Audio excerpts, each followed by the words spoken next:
Hola, hola, hola, buenos días, buenas tardes, buenas noches, allá donde estén. Muchísimas gracias por estar ahí. Muchísimas gracias también a aquellos que tienen las cámaras encendidas en este estudio en directo a través de Zoom.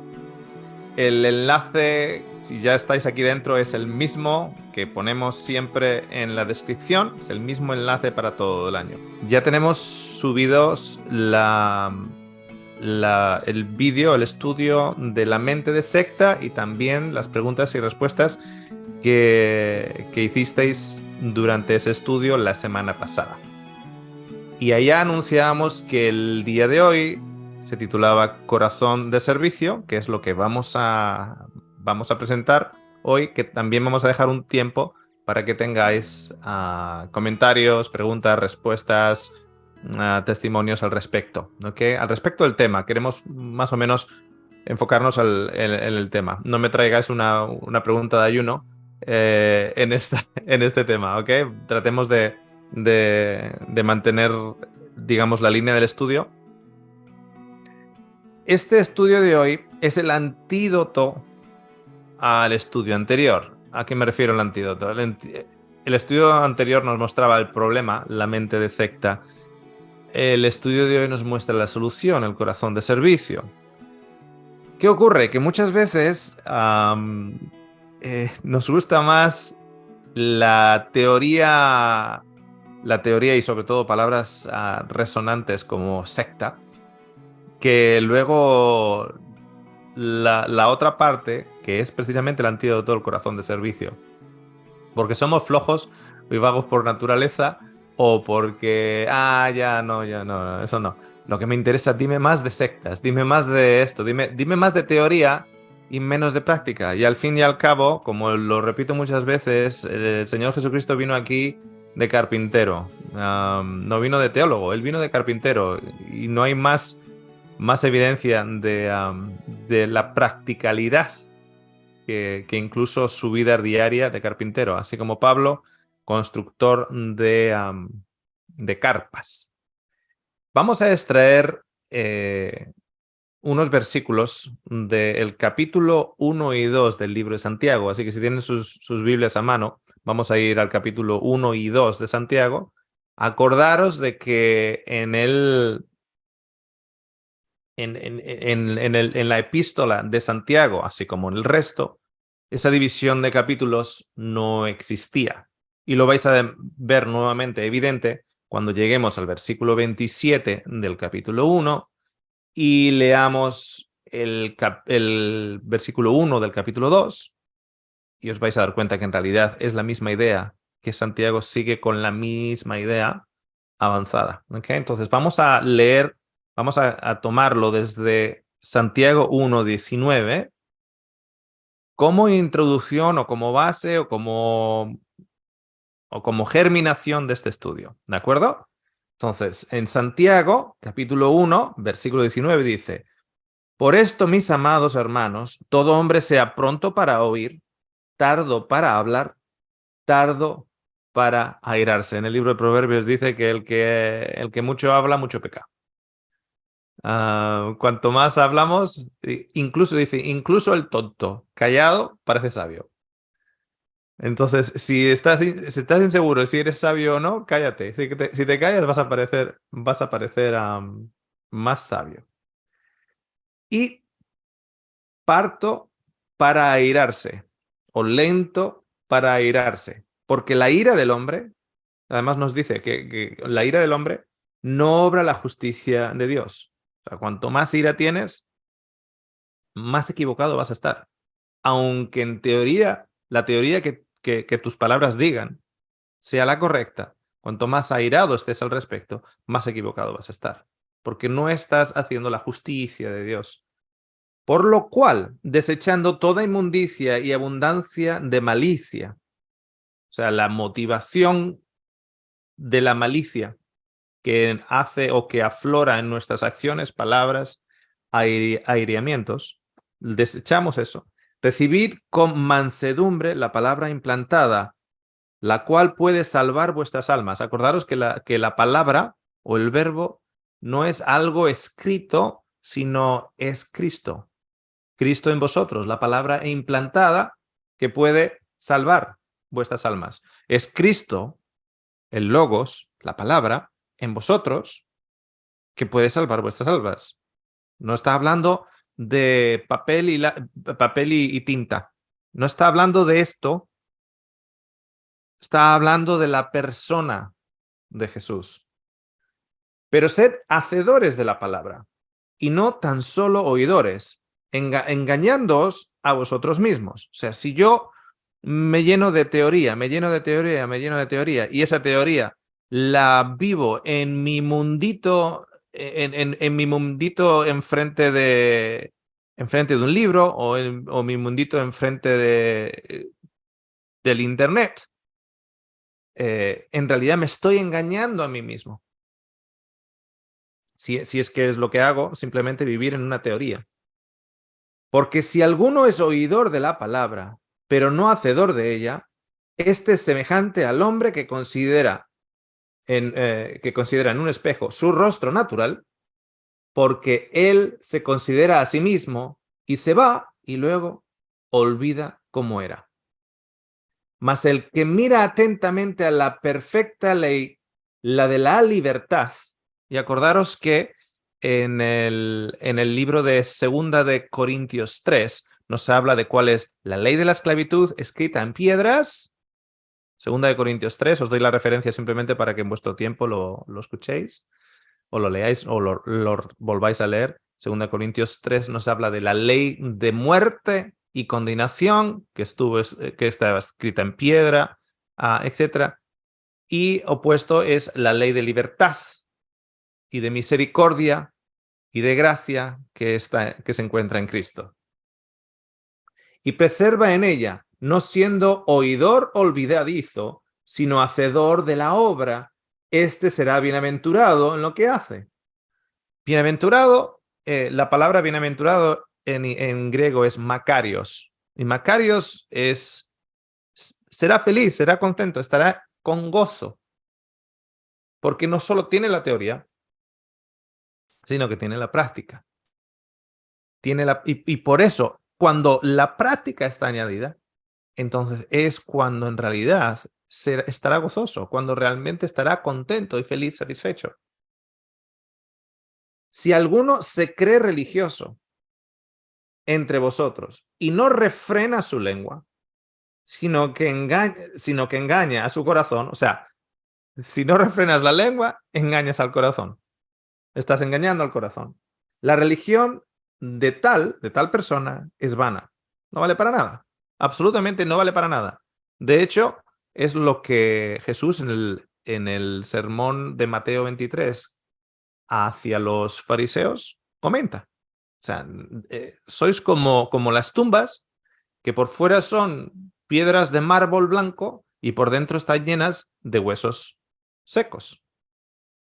La religión pura y sin mácula delante de Dios el Padre es esta: visitar a los huérfanos y a las viudas en sus tribulaciones y guardarse sin mancha del mundo. Aquí podríamos poner 3 puntos, tac, tac, tac. Y digo 3 puntos o la famosa abreviación etc, etc, etc, etc, etcétera, etcétera, etcétera, etcétera, etcétera, etcétera, etcétera. Porque si hablamos de guardarse sin mancha del mundo o de la mundanidad del mundo, de la mundandad, a guardarnos de todo ello, tenemos que siempre tener en cuenta el punto de referencia que es Cristo. ¿Cuáles aquellas cosas que nos manchan del mundo? Y para encontrar la respuesta, nosotros no vamos a Moisés a encontrar la respuesta, o no vamos a los fariseos a encontrar la respuesta, porque si vamos a Moisés o vamos a los fariseos, lo que a mí me contamina del mundo, ¿qué es? Estar cerca de un leproso. Lo que a mí me contamina del mundo, según ellos, es estar cerca de una prostituta.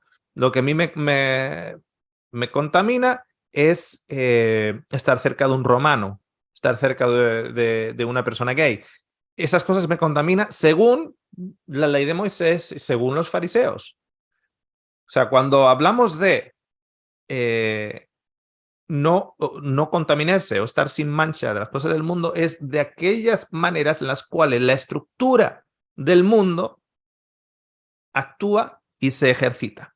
Y es lo que hablábamos un poquitito con referencia al estudio anterior de la mente de secta, en la cual el enfoque es el yo, la estructura es de supervivencia de mí mismo y unos por liderazgo en esa estructura sectaria y otros simplemente acaban, bien sea engañados o manipulados o sinceramente creyentes en esa estructura, al fin y al cabo la meta principal es la supervivencia del yo, supervivencia de mi estatus, de mi creencia, de mi familia, de mi estructura.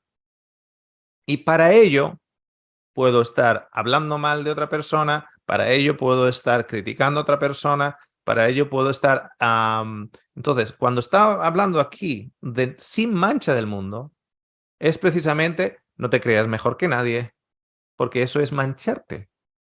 No seas orgulloso, no andes por ahí sin haber perdonado, no andes odiando a otras personas o criticándolas con una motivación tal para tú alzarte sobre ellas, porque si yo uso la crítica para yo acabar poniendo el pie sobre el cuello de otras personas que me suban a mí más alto, la motivación es totalmente incorrecta. No tenemos una motivación de, eh, de redención para con esas personas, sino en realidad es para nosotros quedar mejor. Todas esas cosas nos van manchando. Pero ¿sabes qué? Mientras hacemos todas esas cosas, los huérfanos están sin nadie que les ponga una casa y las viudas están sin nadie que les ayuden. Los ancianos están sin nadie que los alimenten. Los discapacitados físico o mentalmente están en las calles o están sin cuidar o están sin ser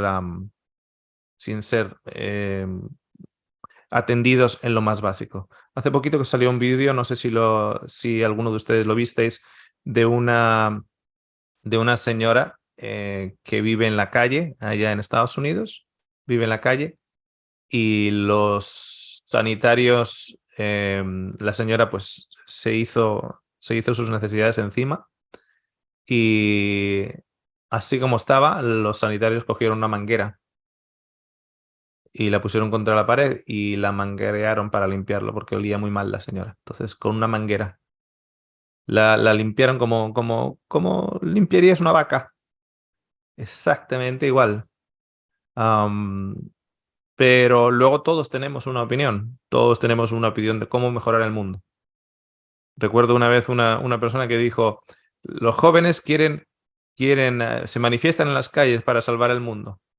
Se manifiesta en las calles para salvar el mundo de las emisiones de CO2, de los plásticos, del mundo que vamos a dejar a nuestros hijos, etcétera, etcétera. Todo eso está muy bien. Pero yo quiero ver si esos jóvenes en la casa, cuando sus padres le dicen, oye, Luisa, ¿has hecho la cama?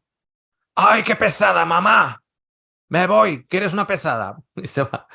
Entonces, esta persona decía, si estos jóvenes van a salvar el mundo y no saben todavía hacer la cama o no quieren ni siquiera hacer la cama a la mañana. O sea, hay una dicotomía, hay una incongruencia en esa práctica. Están en las calles para salvar al mundo, pero en la casa no han lavado los platos. ¿Me entendéis? Entonces, se convierte todo en una teoría. Y esto es súper importante para nosotros comprender a la hora de llevar esa teoría del corazón, o sea, de la mente al corazón, que es precisamente lo que rompe esa mente de secta. Bien, fijaros que ahora que el capítulo 2 sigue en realidad la misma temática, así que olvidaros de que el capítulo 2 pone un 2 grandote ahí antes de empezar y que el resto es versículo 1, versículo 2, etc. Eso simplemente para referencia para nosotros encontrarlo, pero en realidad sigue con la misma temática. Porque acordaros que dice, ¿no? Visitar a los huérfanos, a las viudas, etc. Esa es la verdadera religión.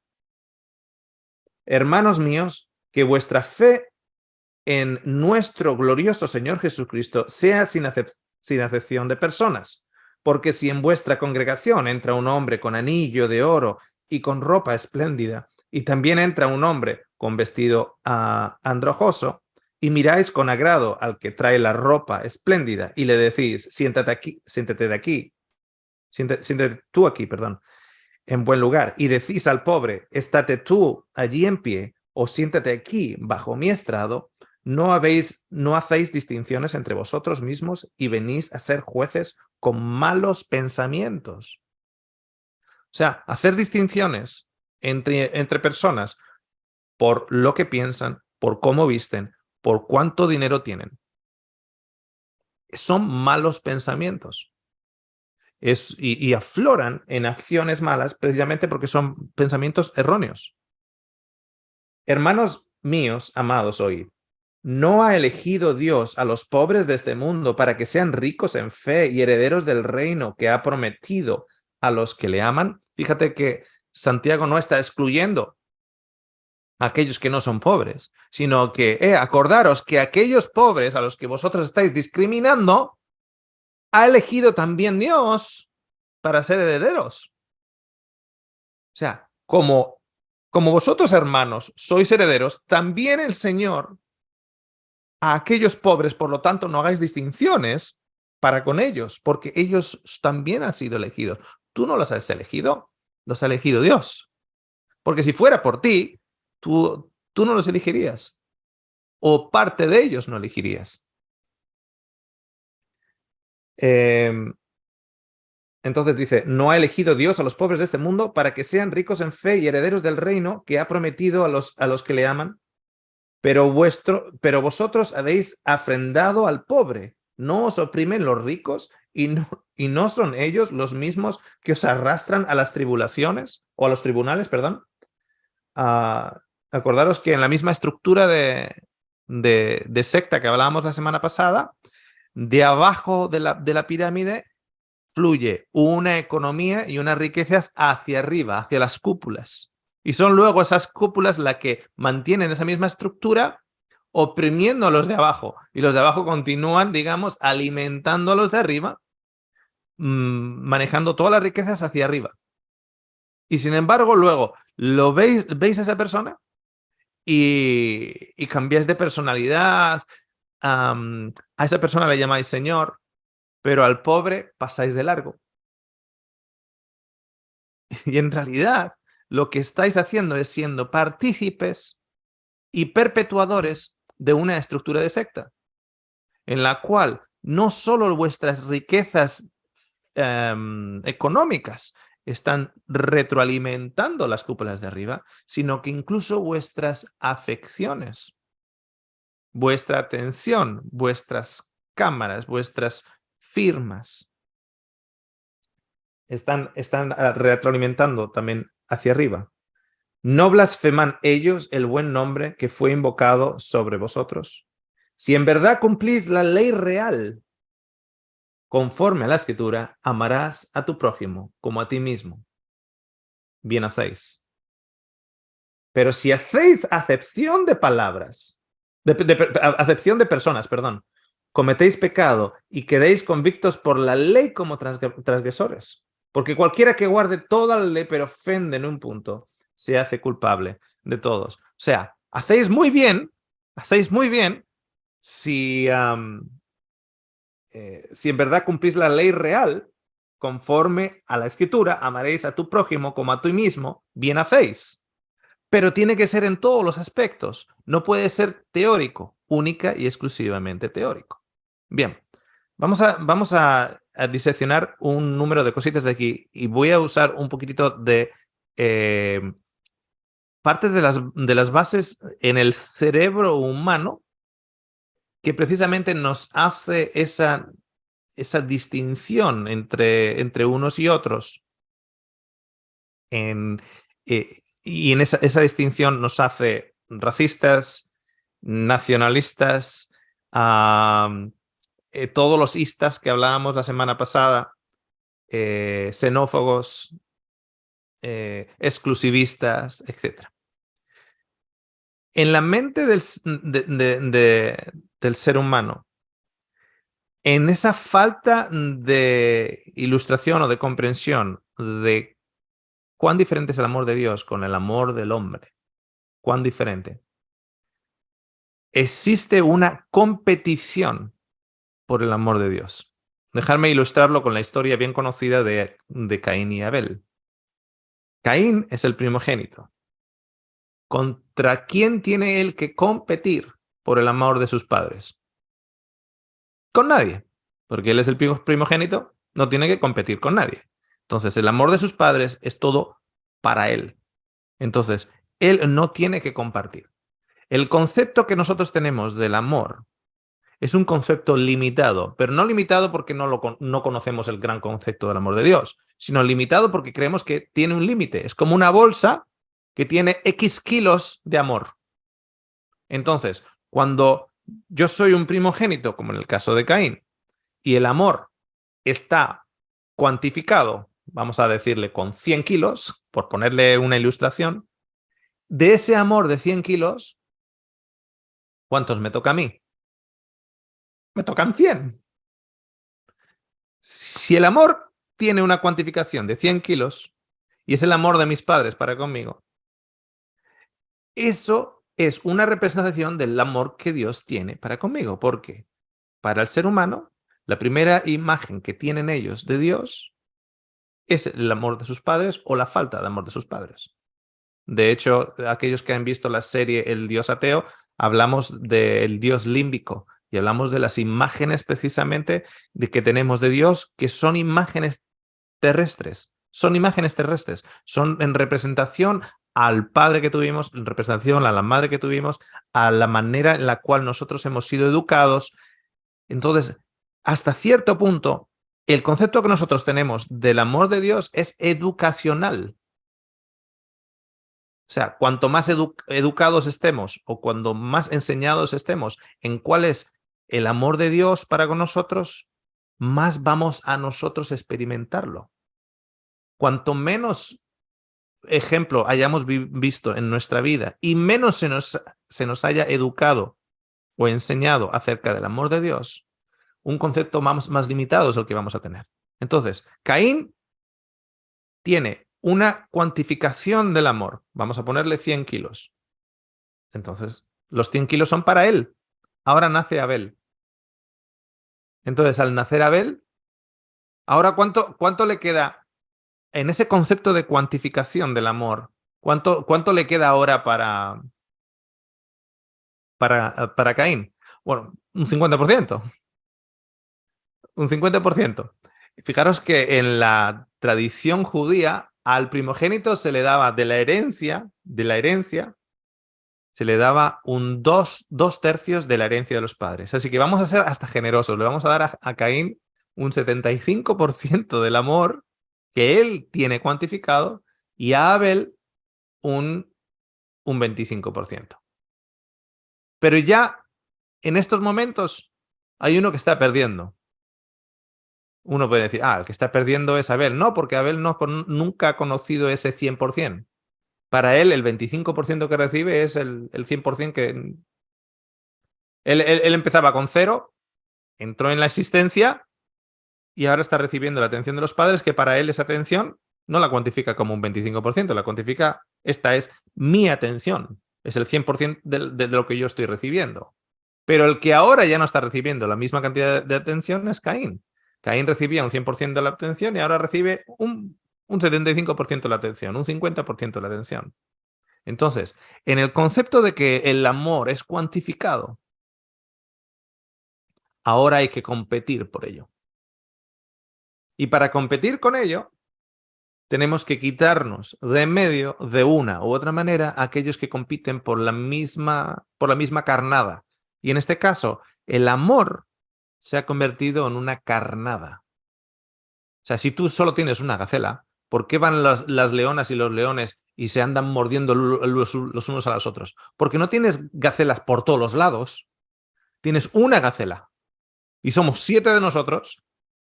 Entonces, yo me voy a pelear contigo, yo me voy a pelear contigo, yo me voy a pelear contigo porque yo quiero el hígado de esa gacela. Y pues yo quiero el estómago de esa gacela. Entonces yo me voy a pelear por esa gacela. Y los más débiles, pues acaban pues con las partes que tienen más hueso. Y los más fuertes acaban pues con el hígado, con el corazón, con los riñones, con las entrañas, que es precisamente lo que los carnívoros comen más rápido. ¿Por qué? Porque en la gacela hay una. Y ocurre lo mismo con los lobos. Ocurre. Entonces, aquello que a mí me va a dar la vida, aquello que a mí me va a dar gozo, aquello que a mí me va a dar dopamina, incluso a nivel hormonal, o sea, es un corazón contento. Entonces, ese corazón contento, no hambriento, sino contento, me lo va a dar esa gacela. Entonces, yo voy a pelear por esa gacela. En la misma plataforma se encuentra el ser humano en esa estructura de secta que hablábamos la semana pasada, precisamente a la hora de buscar la atención y el amor, bien sea de su sociedad, y si la persona es religiosa, no solo de su sociedad, sino que encima de su Dios. Entonces, la idea es de que la idea en ese tipo de mentalidad es que el amor de Dios, como no conocemos otra cosa, es de una u otra manera limitado. Fijaros que tan limitado es que hacemos un cielo solo para nosotros. Fijaros qué limitado es. Entonces, nos vamos poniendo en las diferentes denominaciones y tú le preguntas a cada una de las denominaciones, ¿quién va a estar en el cielo? Los que opinen como yo. Los que opinen como yo. Y de hecho, además os digo una cosa.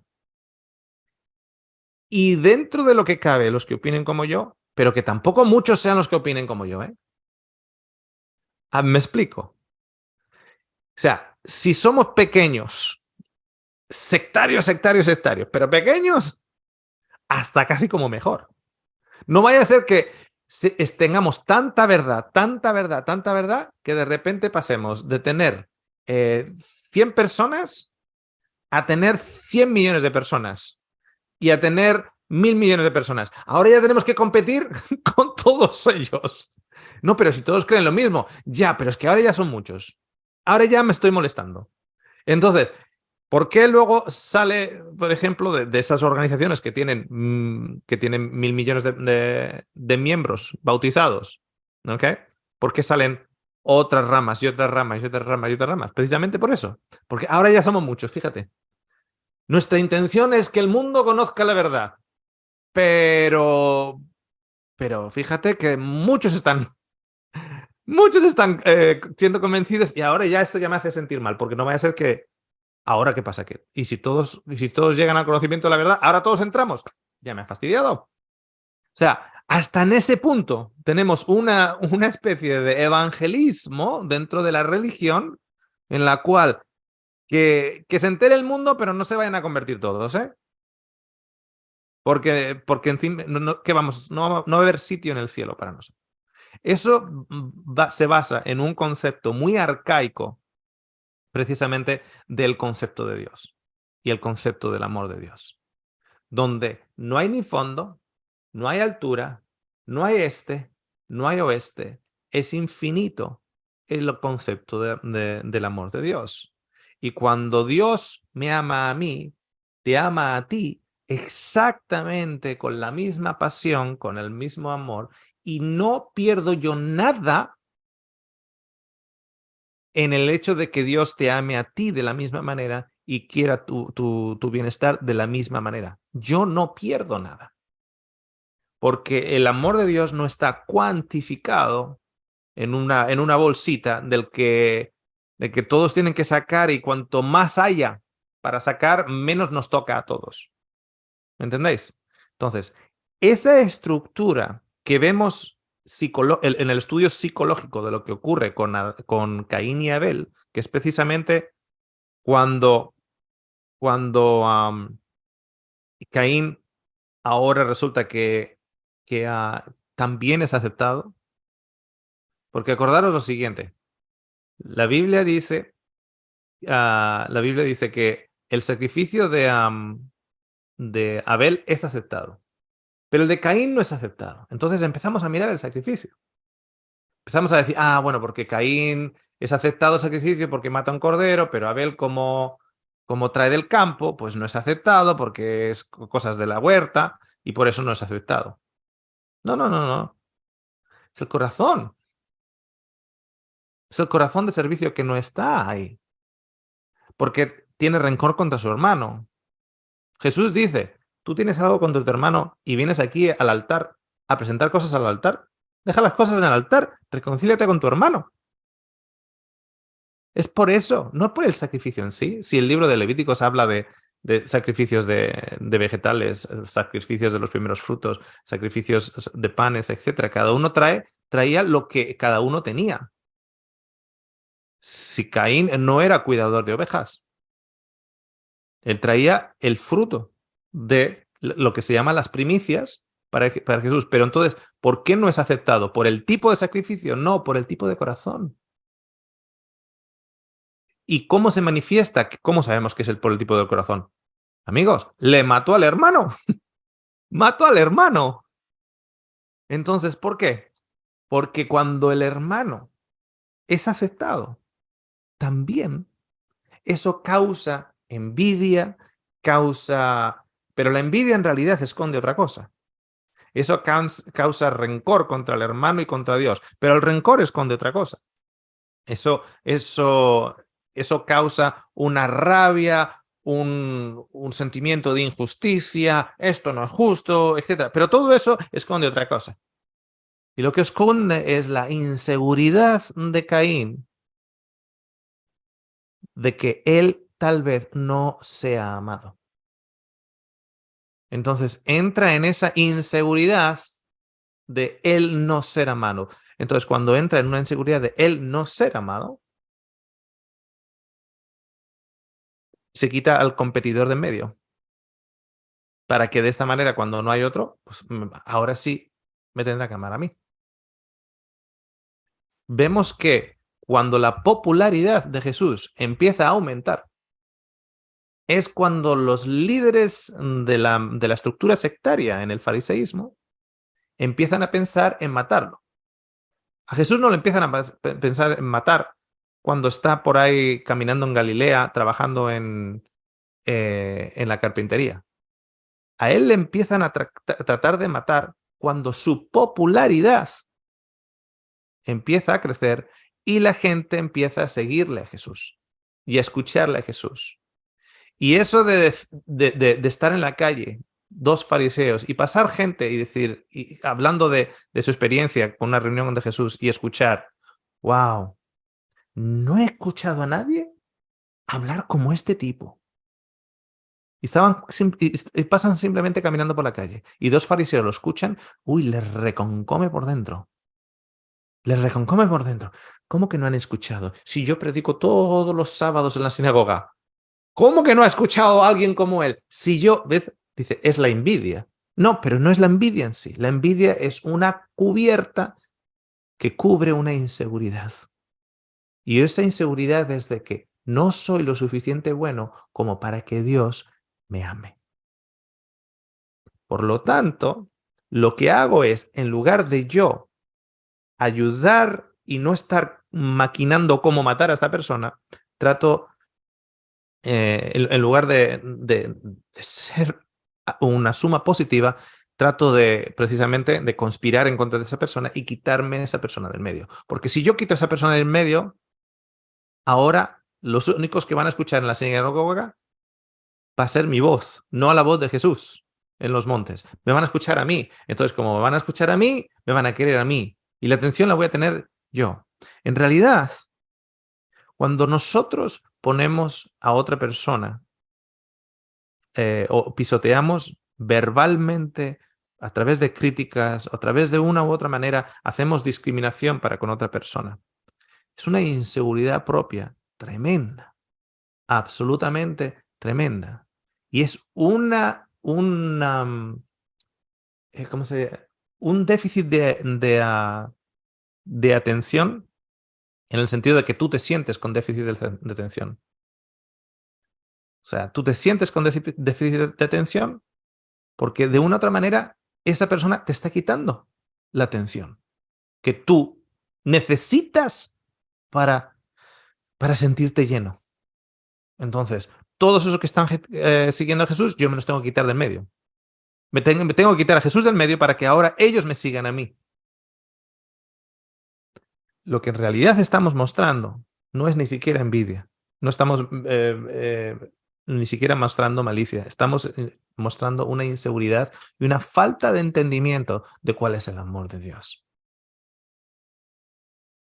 Lo que ocurre también es lo siguiente.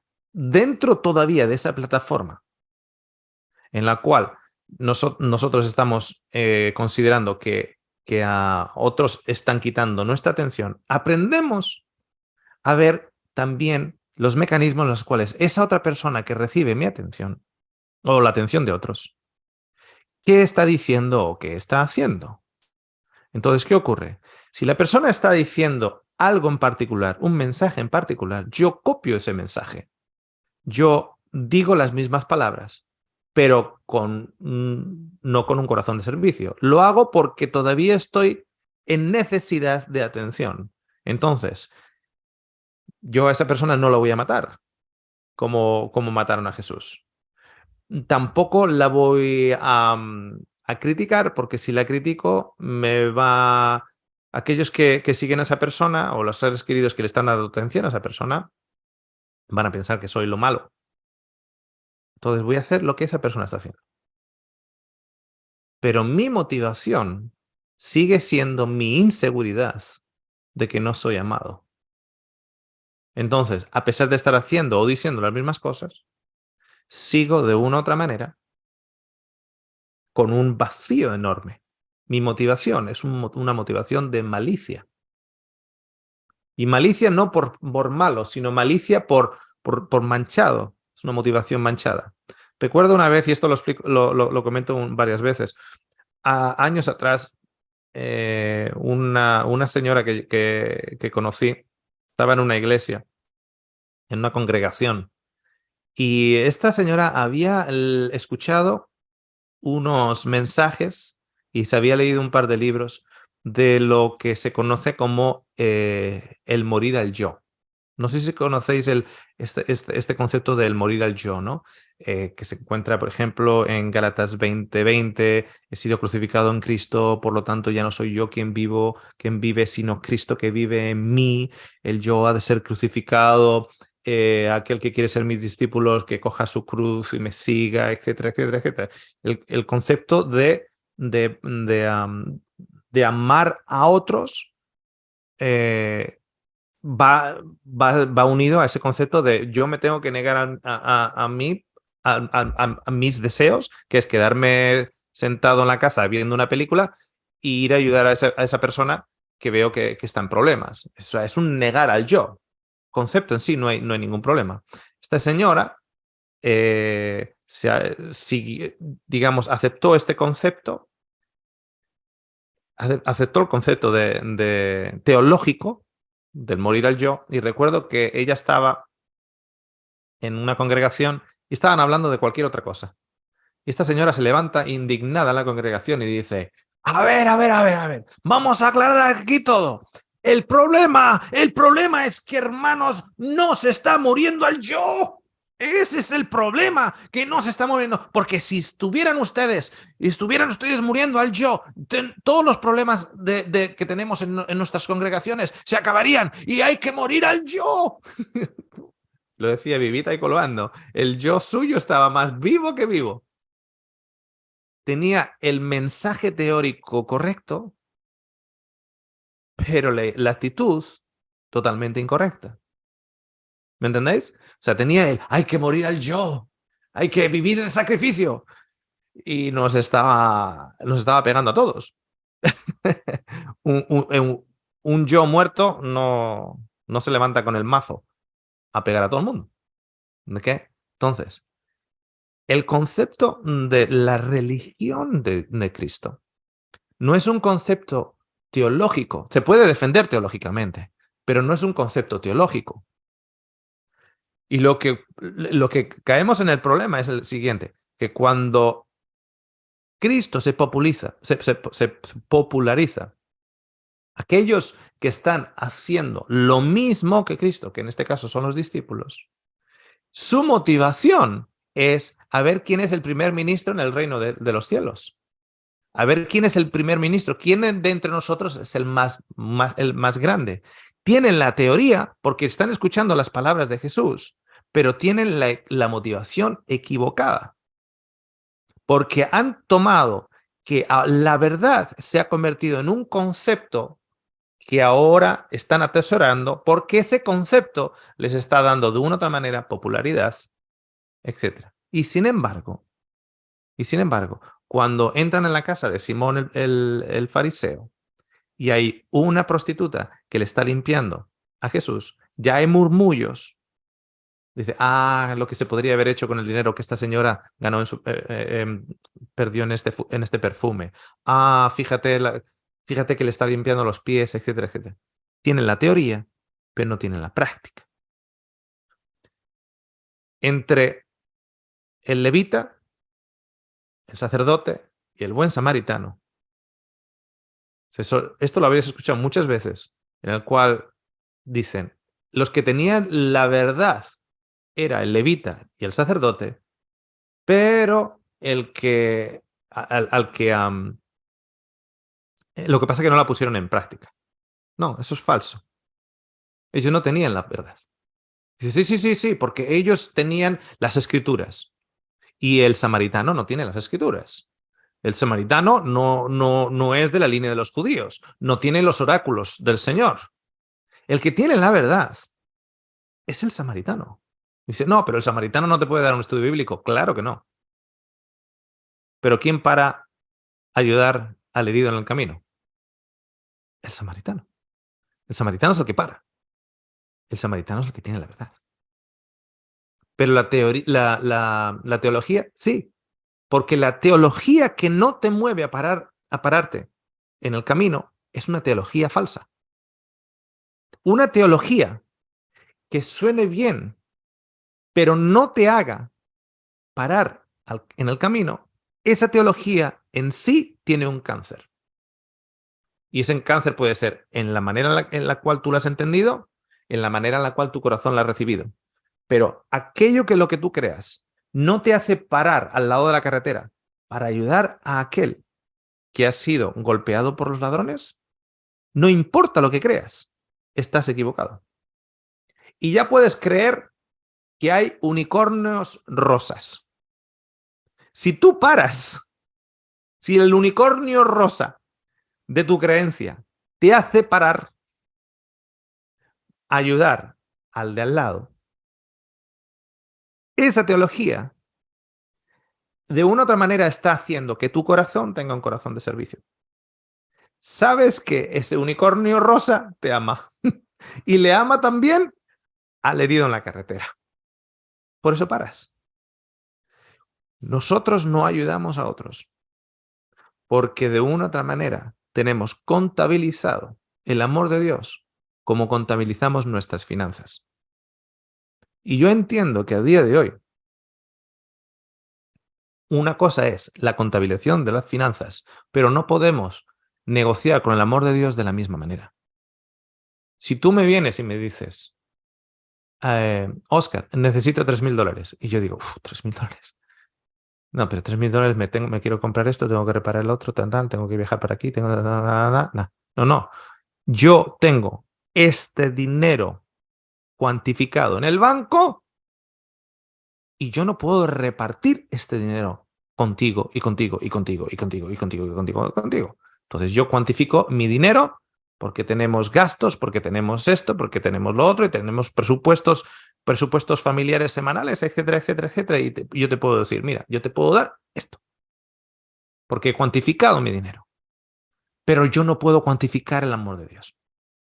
Si cuantificamos el amor de Dios, hay un problema de concepto, hay un problema educativo. No nos han enseñado y no hemos entendido que el amor de Dios no es como el dinero nuestro ahorrado en el banco, que está cuantificado. El amor de Dios no tiene cuantificación y las expresiones del amor de Dios no tienen cuantificación. Si cualquiera de los que estamos aquí escuchando hemos entendido que que el Señor vaya a salvar a todos es una teología correcta. Que el Señor, de una u otra manera, eventualmente, va a hacer que todos lleguen al conocimiento de la verdad, y es correcto. Y no nos ha movido. Y no nos ha movido. De una u otra manera, en el grado en el cual cada uno de nosotros podamos ayudar al prójimo de una u otra manera, no ha hecho lo que esa teología tiene que hacer. Si a mí no me ha movido a ver a otro ser humano con la misma valía que Dios me ve a mí, lo único que yo he hecho ha sido aceptar una teoría. Y es en ello tan erróneo y tan macabro como aquellos que eran ateos porque creían en una teología y te trataban de convencer de su ateísmo. Luego tienen un accidente de tráfico y se hacen católicos. Y empiezan a la iglesia y empiezan a decirte, no, no, no, porque tuve esa experiencia y de una otra manera y te tratan de convencer de esa experiencia. Pero luego se dan cuenta que hay corrupción aquí, que hay corrupción allá, que hay corrupción aquí, ¡pum!, y se hacen evangélicos. Y ahora hablan pestes del ateísmo, hablan pestes del catolicismo, porque ahora lo que tienen la razón son los evangélicos, entonces hablan del evangelismo, de los evangélicos. Y luego se hace testigo de Jehová. Y después se hace adventista. Y después se hace... y después se hace de la reconstrucción de todas las cosas, de la restauración de todas las cosas, en la cual el Señor va a restaurar todas las cosas. Y en cada uno de esos momentos o de esos estados está tratando de defender su verdad, defender su verdad, defender su verdad, defender su verdad, y el resto está equivocado, el resto está equivocado, el resto está equivocado, el resto está equivocado. La última de las teorías, de las teologías que cree, no le ha cambiado el corazón. Está todavía con la misma mente de secta. Está todavía con la misma mente de secta. Hace poquito hablé con una señora que tenía depresión, y la depresión le llegó, se acentuó a través del COVID. Y le dije, antes del COVID, ¿qué hacías? Me decía, bueno, yo estoy medio prejubilada. Y yo, ok, pero ¿qué hacías antes del COVID? Me decía, 2 veces a la semana yo iba a un centro de, de, de la comunidad para ayudar a jóvenes. Me apunté ahí y soy una señora profesional que yo creo que tenía ciertas cosas para poder compartir. Entonces, 2 días a la semana. Le digo, ¿y cómo te sentías? Pues, pues me ayudaba. Creo que además me ayudó para mi depresión. Pero luego vino el COVID, se cerró el centro, etcétera, etcétera, etcétera, etcétera. Y dice, ¿se ha abierto el centro de vuelta? Dice, sí. Y antes de que yo le dijera, me dice, voy a llamar a la organizadora. Voy a llamar a la organizadora. Voy a empezar nuevamente a ir. Porque si yo no doy, no recibo. Si yo no, de una u otra manera, no estoy en la capacidad que yo pueda. A ver, no es lo mismo que yo tenga que no pueda caminar a otra persona que pueda tener recursos económicos, o que pueda tener recursos físicos, etc. No es lo mismo. Aquí no todo el mundo puede hacer lo mismo. ¿Okay? No todo el mundo puede hacer lo mismo. El otro día estaba hablando con una persona. Me dice, oye, Oscar, hace mucho que no te veo. ¿Qué has estado haciendo? Dice, bueno, estoy ahora viniendo del hospital, he tocado al hospital. Dice, ¿y qué hiciste? Dice, estuvimos haciendo... Y le empecé a hacer una descripción de una reconstrucción de rodilla, cuando la rodilla está toda abierta, están ahí con el taladro, pom, pom, con el martillo, etc. Y se agarra al muro y me dice, cállate, cállate, cállate, cállate, cállate, que me estoy mareando. Se estaba mareando él. ¿Ok? Solo con mi descripción se estaba mareando él. Esa persona, pues posiblemente no vaya a estar conduciendo una ambulancia, yendo a un lugar donde ha habido un accidente muy grave de auto, porque esa persona no puede hacer eso. ¿Ok? Y hay gente que no tiene ese estómago. Y yo por muchos años no tenía ese estómago tampoco. Entonces, no todo el mundo tiene que hacer lo mismo, ni mucho menos.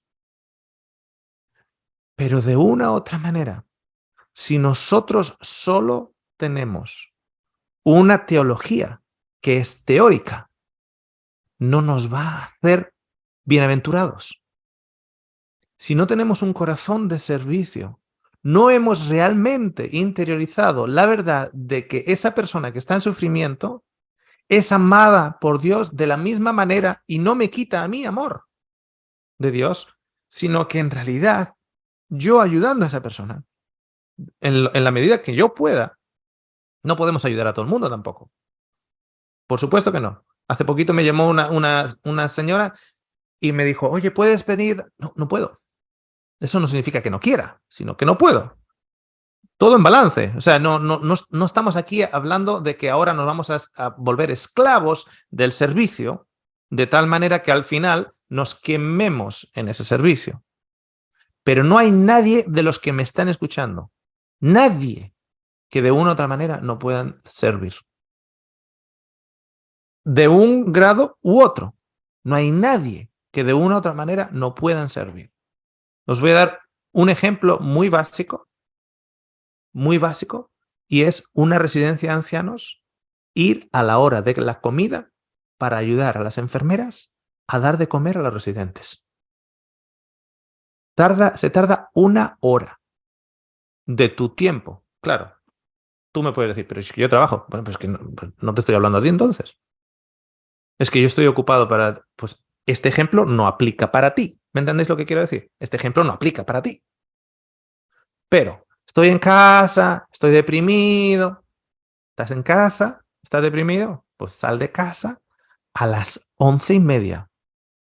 Vas a la residencia de ancianos de tu pueblo y te firmas como voluntario o voluntaria y dices, mira, yo no me quiero comprometer a lo que luego no vaya a poder cumplir, pero los viernes me puedo comprometer, o los sábados me puedo comprometer, o me puedo comprometer los lunes para venir para acá.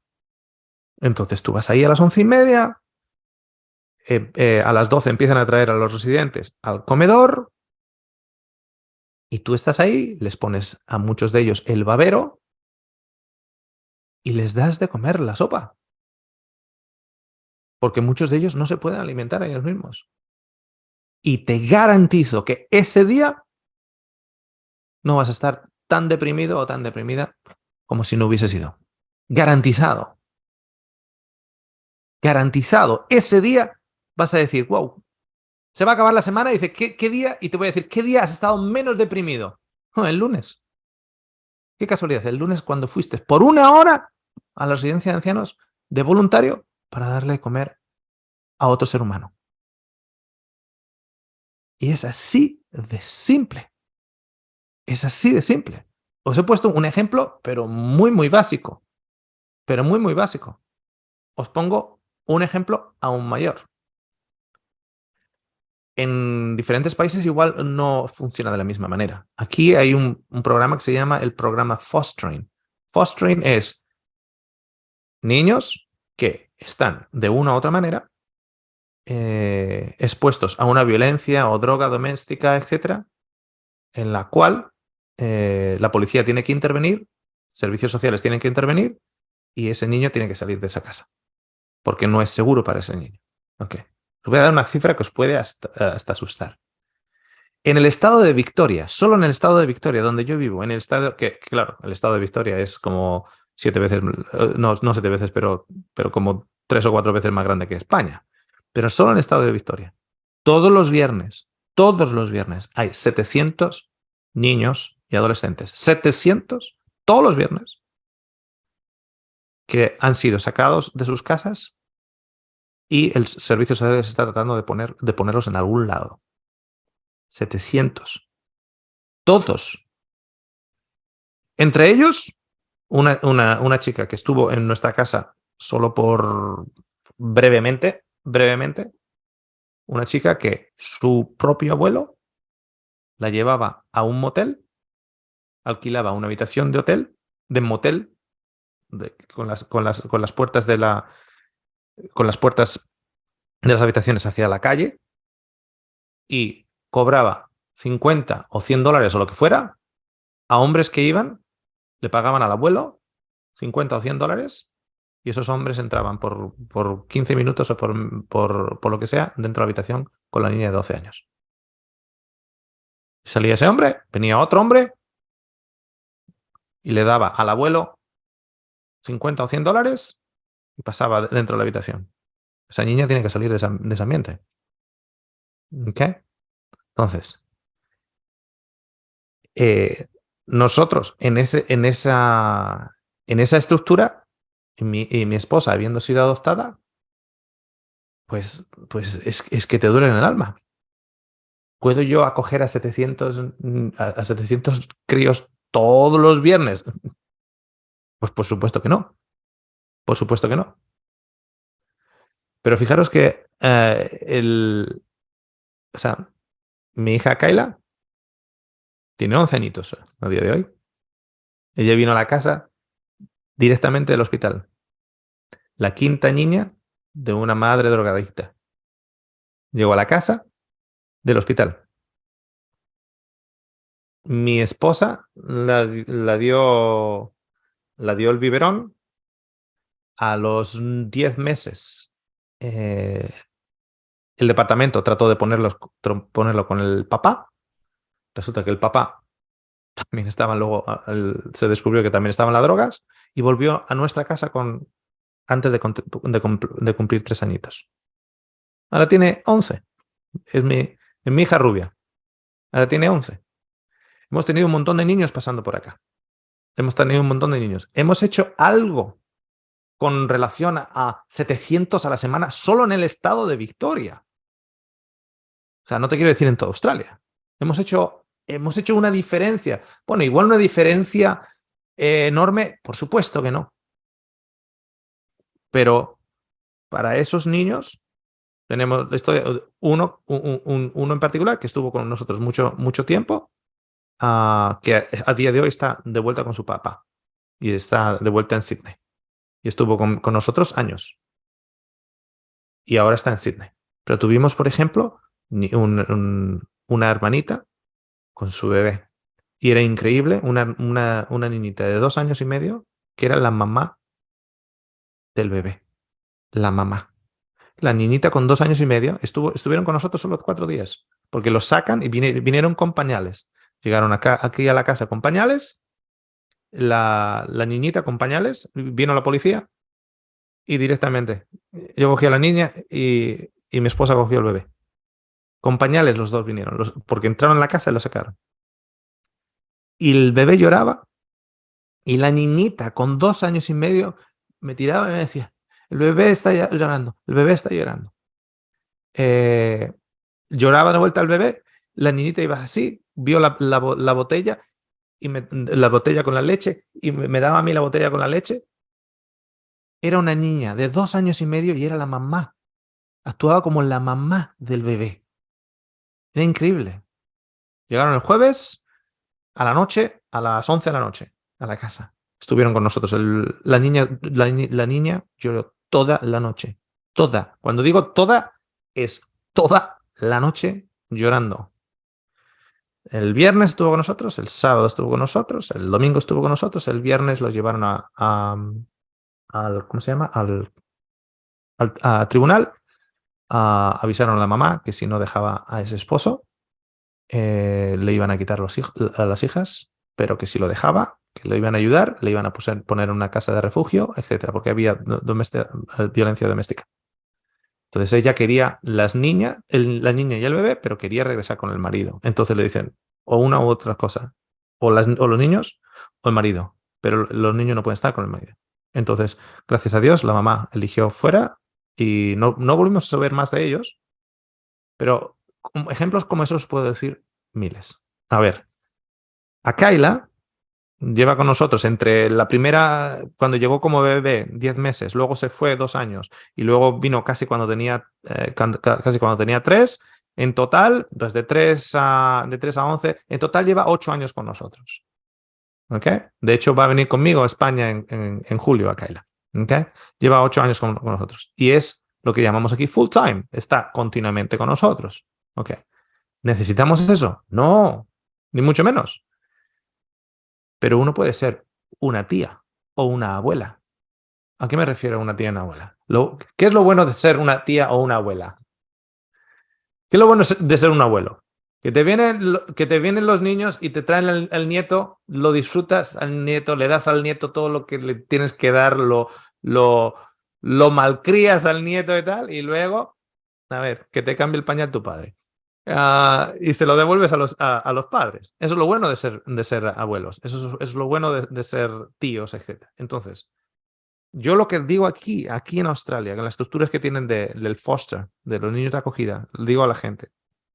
Y yo, de hecho, ahora, en la situación que estoy aquí, en estos momentos, sin Verónica, etcétera, bueno, no estoy cogiendo nuevos niños.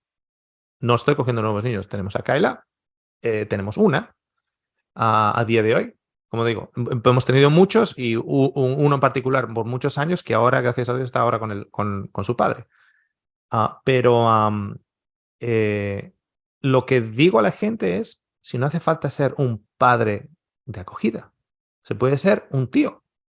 ¿Y qué es un tío de acogida? Un tío de acogida es, tienes unos niños que necesitan un lugar, ¿vale? Va a haber familias que en su condición sí que pueden tomar a ese niño todos los días del año, pero esas familias necesitan descanso. Esas familias necesitan un descanso. Entonces, yo levanto la mano para ser la tía. Entonces, ¿y cuánto te comprometes? Una vez al mes. A mí que me lo traigan el viernes y ese fin de semana ese chico se lo va a pasar bomba. Se lo va a pasar genial. Le voy a dar una experiencia positiva a ese chico porque tiene tantas experiencias negativas, se lo va a pasar genial. Yo un viernes al mes. Viernes, sábado y domingo. Y el lunes vuelve la familia de acogida donde está ese chico. Entonces yo no me estoy comprometiendo a algo que yo no puedo dar. Pero igual una vez al mes sí puedo. O 2 días al mes. O igual unas vacaciones. Ese chico no ha ido nunca de vacaciones. Pues hay 4 vacaciones al año, yo me apunto para 2 vacaciones al año. Y me registro y 2 vacaciones al año, ese chico me lo traes y lo voy a llevar al parque de atracciones de Fuerteventura. Y se lo va a pasar bomba. Y las imágenes de la infancia no van a ser solo violencia, solo drogas, solo abuso, etcétera, sino que uno de los momentos de su infancia va a ser cuando tú, una vez al año, lo llevaste a Portaventura al centro de atracciones de allá de Portaventura en Barcelona. Hasta ahí puede dar, hasta ahí doy. Si no se trata aquí de ser esclavos del servicio, se trata de dar un aporte. Mi familia ha hecho diferencia, pues con Akaila sí, con los otros 700 a la semana no, que son 1400, que luego se van multiplicando, que son 2100, que son un montón de críos, son un montón de niños. Ustedes saben la tristeza que es entrar en una iglesia cristiana a la hora del servicio y no ver niños. Fijaros lo que os voy a decir ahora.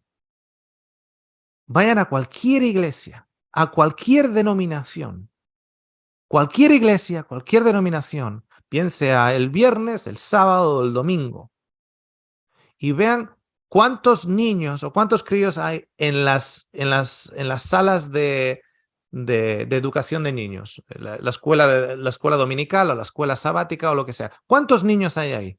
Hay 3 niños, hay 4 niños, hay 5 niños. Y ese mismo fin de semana hay 700 que los gobiernos los están poniendo en hoteles porque no hay familias que los acojan el fin de semana hasta que abran los tribunales el lunes. No tendría que haber una iglesia de ningún lugar que por lo menos los fines de semana estuviera lleno de niños. Lleno de niños. Luego, ¿Yo a qué me puedo comprometer? Bueno, yo me comprometo el fin de semana, porque yo durante la semana trabajo, tengo responsabilidades, tal, yo no puedo, porque mis horarios no me coinciden, etc. Yo no puedo tener un niño aquí en la casa todo el fin de semana, o sea, toda la semana, yo eso no me puedo comprometer. Ahora, yo me puedo comprometer que me lo traigan aquí el viernes, el sábado me lo llevo a la iglesia y le enseño del amor de Dios. ¿Ustedes saben lo que es la tragedia de entrar en las iglesias y las iglesias están vacías de niños? Las iglesias que dicen seguir a Cristo, cuya verdadera religión es cuidar de los que no tienen padre. Y las iglesias están vacías de niños cuando Asuntos Sociales no sabe dónde poner miles de niños todos los fines de semana hasta que abran los juzgados los lunes. Es una tragedia. Eso demuestra que en realidad la teoría es falsa si no existe un corazón de servicio. Y un corazón de servicio no se alcanza cuando nosotros tenemos un concepto de que el amor de Dios es limitado y que de una otra manera, si yo doy mucho, me voy a quedar sin él. O si yo doy a esa persona o a la otra persona. Es una de las enormes espinas clavadas que yo tengo en el corazón. La gran tragedia a día de hoy, una de las grandes, hay muchas tragedias, pero la gran tragedia, después de haber escuchado a Santiago decir que la verdadera religión es cuidar de los que no tienen padres y entrar en cualquier país, vas a España, vas a Australia, vas a Estados Unidos, vas allá donde sea, y preguntas a la gente, ¿vas a tu iglesia? Sí. ¿Cuántos jóvenes hay? Hay poco joven. ¿Y cuántos niños? Ah, muy pocos niños, son viejitos. Son viejitos, jubilados. La mitad de ellos deprimidos, cuando pueden ser el abuelo de alguien solo el fin de semana. O un fin de semana al mes. O un fin de semana cada 3 meses. Y llevarlo a la iglesia y enseñarle del amor de Dios. Algo hay. Algo está mal en la fibra. Algo está mal en la fibra de la religión. Hay algo que no funciona. Vamos a abrir los micrófonos. Larry. Todo este proceso del COVID a mi esposa y a mí nos impactó bastante al punto en el cual quisimos buscar el propósito de nuestras vidas, ¿no? De nuestro servicio. Y eso nos abrió los ojos a poder analizar las cosas de otra forma. Cuando fue pasando el proceso de toda esta situación que fuimos teniendo, yo me he dado cuenta que últimamente sucede lo que usted dice muchas veces, que Dios nos da esa capacidad de poder ver ver cuánto sufrimiento hay en las personas y nos da la sensibilidad para poder ayudar a las personas de la forma en que podamos. ¿Por qué no podemos estar de acuerdo de que Dios sea un Dios tan grande, tan poderoso, tan amoroso para que nos alcance a todos? Esa parte como que me hace un poco de conflicto, pero yo digo, gracias a Dios, porque me ha hecho entender a mí que yo estoy aquí con un propósito para poder llevar el amor, el servicio a otras personas, a las personas que yo pueda, así como ustedes, a las personas que yo pueda, demostrarle ese amor a la gente que yo pueda. O sea, tener demostrar a Dios comienza primero en la casa, en el hogar, con los hijos, con la esposa, y después el resto. No sé si está usted de acuerdo conmigo o no, Hay que, pero hay que, hay que, lo, hay que hacer la cama, hay que hacer la cama antes de cambiar el mundo, ¿no? Y lavar los platos antes de cambiar el mundo. Muchísimas gracias a Larry. Tenemos a Carmen y a Luis con la mano levantada. Hola, buenas noches. ¿Cómo Nada, estás? yo quería contar también una experiencia, no me voy a enrollar mucho, entonces Era de un hermano que venía de la República Dominicana. Le habían ofrecido una habitación en Madrid para ver si podía encontrar algún trabajo. Y cuando llegó a Madrid resulta que era una estafa, era una mentira. Y entonces le dijeron que se fuera para otro sitio a ver si lo podían ayudar. Él se fue, no sé si era para Almería o para Sevilla. De momento no lo estaban ayudando y este hombre, que era un hombre de 60 y pico, 70 años, estaba durmiendo en las calles, ¿no? Y él ya no quería dormir en las calles porque ya había pasado esa situación no solamente una vez, sino más veces. Entonces, bueno, pues nos llama y nos dice, porque ya lo conocimos porque había venido aquí a España, a Galicia, había venido y entonces lo conocimos cuando fue a la iglesia aquí en Galicia. Y entonces él después se volvió para la República, pero como le dijeron así, volvió a venir. Bueno, entonces él nos dijo si podíamos hablar con el pastor, porque le dijeron que sí que lo iban a ayudar y al final nada, ¿no? Entonces hablamos con el pastor y le dijimos que a ver cómo lo podían ayudar y tal. Entonces, claro, el pastor dijo que ellos no lo podían ayudar, ni él ni los miembros de iglesia, ¿no? Que mejor es que le ayudáramos nosotros. Entonces, ¿qué pasa? Que el problema que hacemos el ser humano es que primero nos queremos enterar de toda la situación de la persona y después lo juzgamos y andamos, mira, oye, no ayudes a este que mira qué tal. Y ahí ya no vamos a ayudarle. Y a mí me daba muchísima pena, ¿no? Porque era una persona mayor y que estaba durmiendo en la calle y apenas tenía para comer. Entonces dije yo, bueno, pues la verdad es que me quedé impactada en ese sentido de que no les ayudara.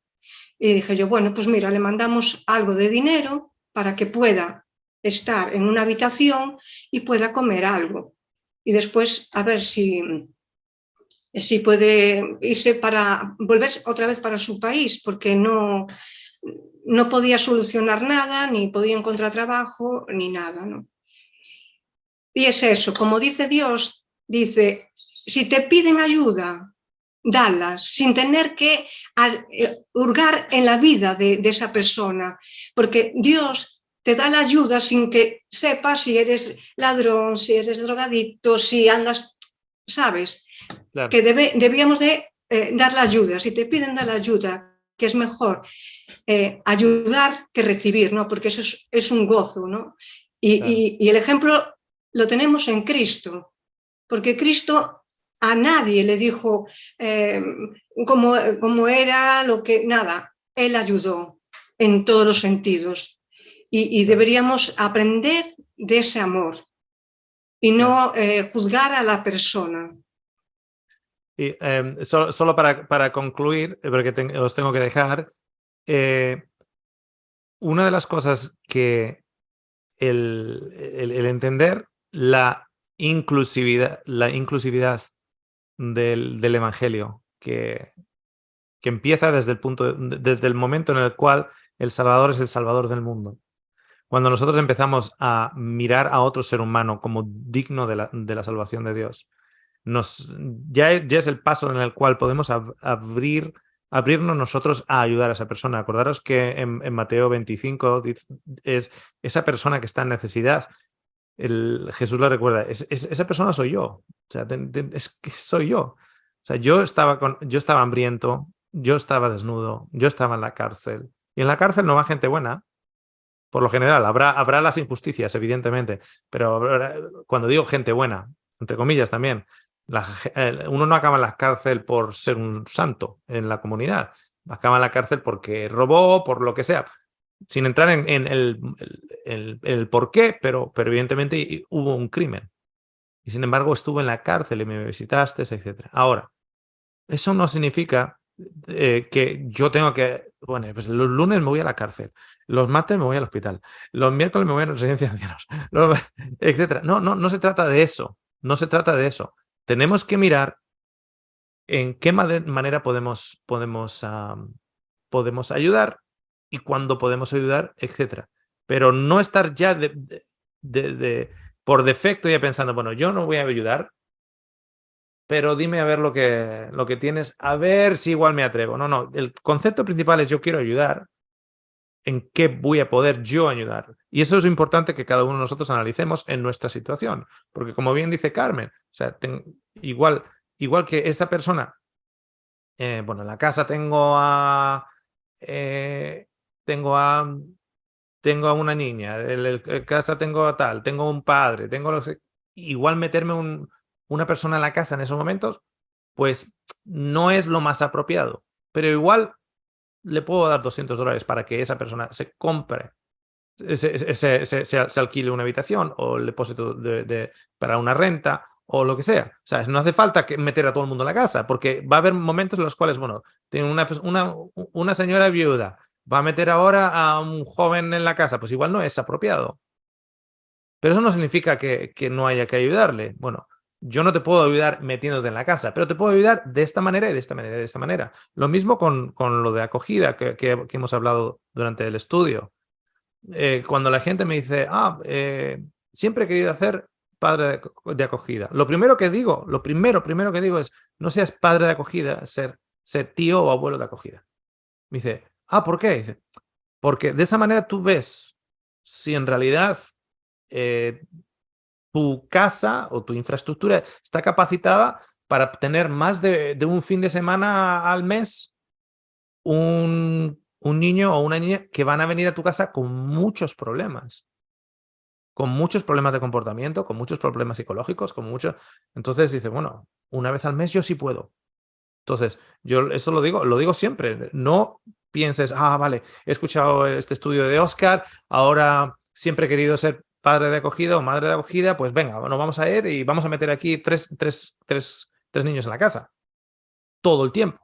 No seamos tan extremistas que vayamos de un lado del péndulo al otro lado del péndulo.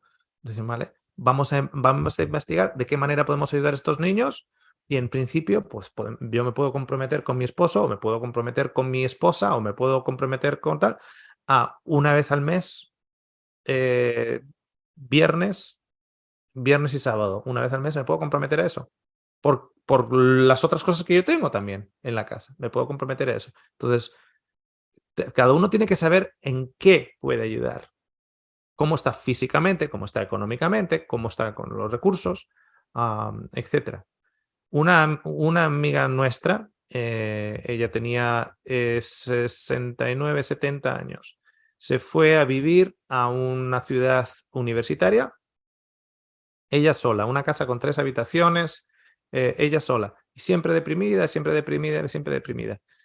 De una u otra manera, alguien le contactó y le dijo, mira, Cristina, hay una chica que se matriculó tarde en la universidad y no tiene, están buscando para arrendar y no encuentra.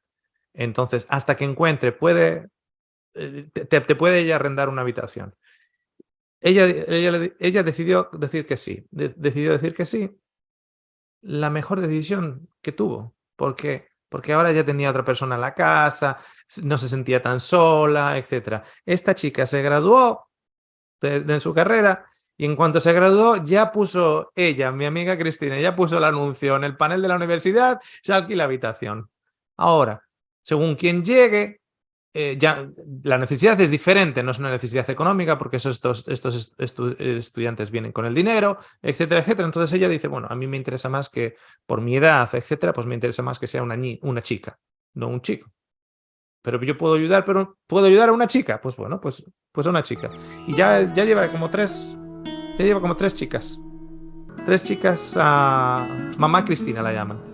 3 chicas ya pues arrendando su habitación. Para ella es un beneficio porque dice, si no voy a estar aquí sola, envejeciendo sola. Y ahora pues tengo estas chicas que vienen a la casa, me gano un dinerito que no necesita. En realidad ella no necesita ese dinerito. Entonces ese dinerito muchas veces es para regalarle a sus nietos que están lejos, etcétera, etcétera. Entonces se abren muchísimas oportunidades. Os tengo que dejar, amigos y amigas. Muchísimas gracias por estar ahí. Bendiciones. Dios es bueno siempre.